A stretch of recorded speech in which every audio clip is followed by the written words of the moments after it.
Anggota Komisi 10 DPR Ahmad Dhani melontarkan pernyataan kontroversial di rapat kerja Komisi 10 DPR bersama PSSI dan Kemenpora pada 3 Maret 2025. Simak informasi selengkapnya di VOI hari ini.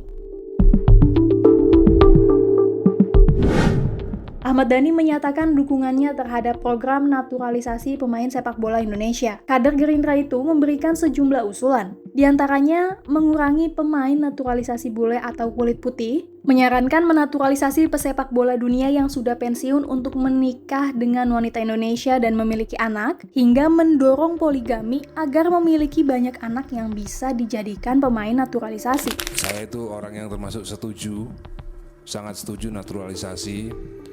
Bahkan sampai 50 pun saya nggak ada masalah separuh-separuh. Karena menurut saya ini adalah bagian daripada revolusi dalam dunia persepak bolaan. Jadi kalau namanya revolusi itu ya semuanya memang harus ekstrim.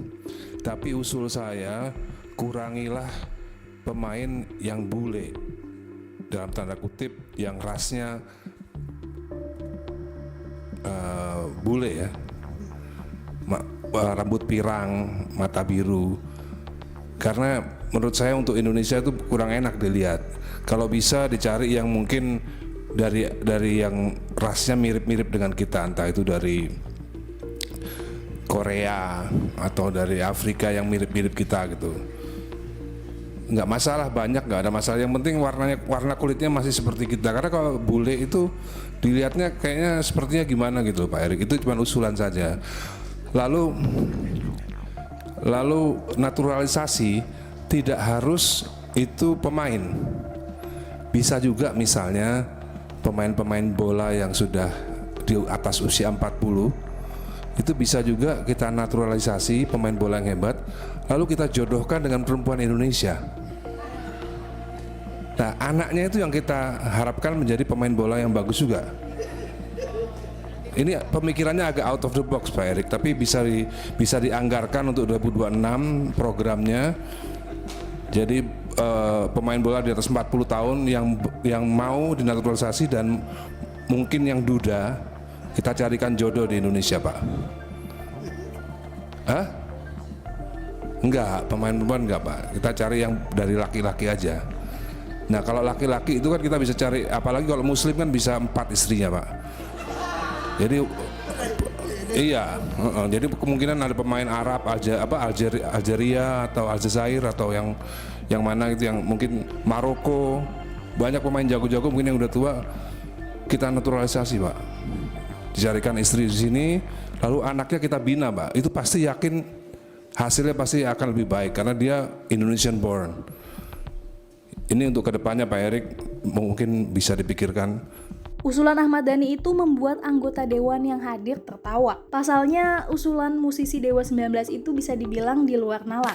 Banyak pihak yang mengkritik pernyataan Ahmad Dhani, termasuk mantan Menteri Kelautan dan Perikanan Susi Pujiastuti. Warganet menilai Ahmad Dhani rasis dan merendahkan wanita. Wanita dianggap sebagai pabrik anak. Warganet menyebut Ahmad Dhani asbun karena mengomentari topik yang tidak sesuai kapasitasnya. Pertanyaannya, bagaimana tanggapan Komisi 10 DPR atas pernyataan Ahmad Dhani ini? Bagaimana tanggapan dari pengamat dan pemerhati sepak bola Indonesia soal program naturalisasi? Baik, terima kasih Mas Dhani. Jadi itu masukan yang bagus juga Pak Erik.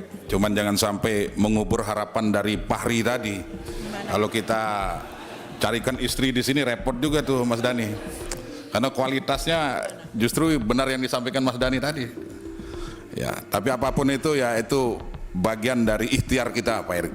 Mudah-mudahan ke depan kita mendapatkan pemain-pemain yang luar biasa yang tidak kalah dari pemain-pemain yang kita naturalisasi hari ini.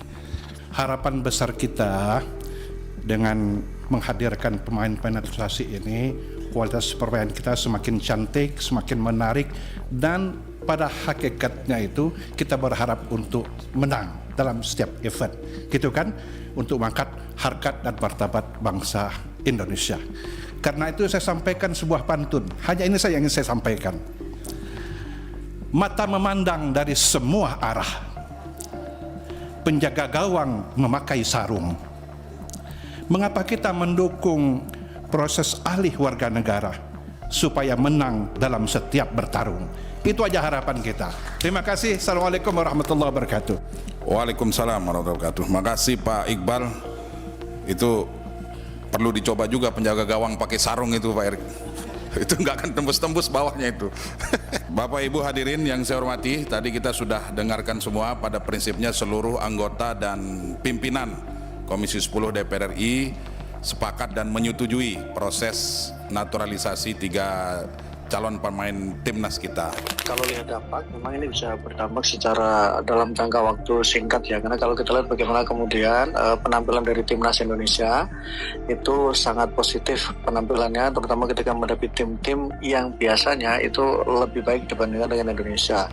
Kita mulai misalnya sebelum bagaimana penampilan dari pemain-pemain diaspora yang tampil di Piala Asia sebelumnya ya, di mana Indonesia untuk kali pertama berhasil lolos ke 16 besar. Itu juga tidak dilepaskan atau tidak bisa dilepaskan dari kehadiran pemain-pemain diaspora. Kemudian kita tarik lagi sekarang lolosnya Indonesia ke putaran ketiga di kualifikasi Piala Dunia ini, zona Asia, juga menjadi salah satu indikasi bahwa tim kita menjadi lebih kompetitif. Karena ini kan juga menjadi sejarah baru ketika kita lolos ke putaran ketiga.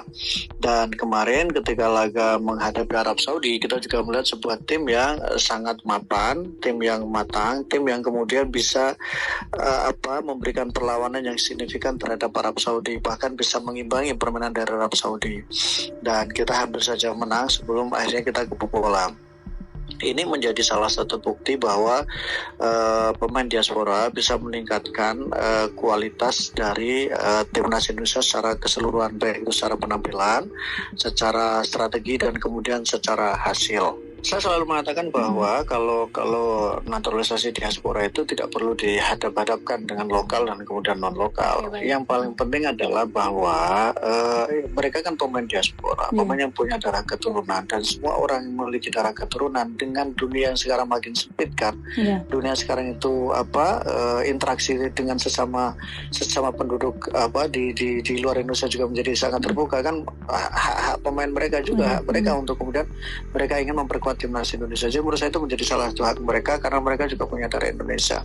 Yang tidak boleh dilupakan atau kemudian yang bisa dikatakan kesalahan kalau kemudian kehadiran pemain ini membuat federasi itu menjadi lupa terhadap pembinaan, terhadap esensi dari keberadaan dari federasi adalah bagaimana mereka juga bertanggung jawab terhadap pembinaan untuk anak-anak muda, pembinaan untuk anak-anak yang sekarang mereka belajar di sekolah-sekolah sepak bola.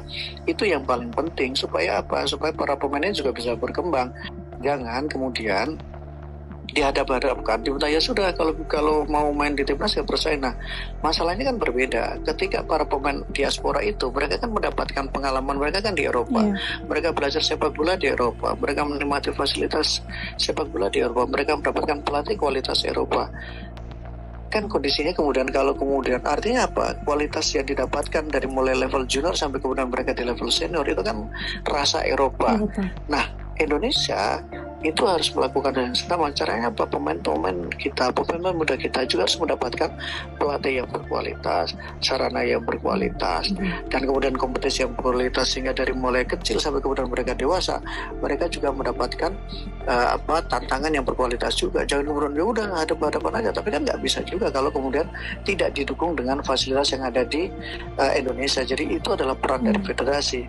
Diaspora jalan, tapi bagaimana pembinaan, peningkatan kualitas untuk pemain-pemain muda kita itu juga harus jalan, dan itu menjadi tanggung jawab dari federasi. Semua orang berhak berpendapat, namun bukankah kebebasan berpendapat itu tetap harus berada dalam koridor kepatutan? Pertanyaannya, apakah Ahmad Dhani sadar bahwa pendapatnya itu dapat membuat gaduh masyarakat?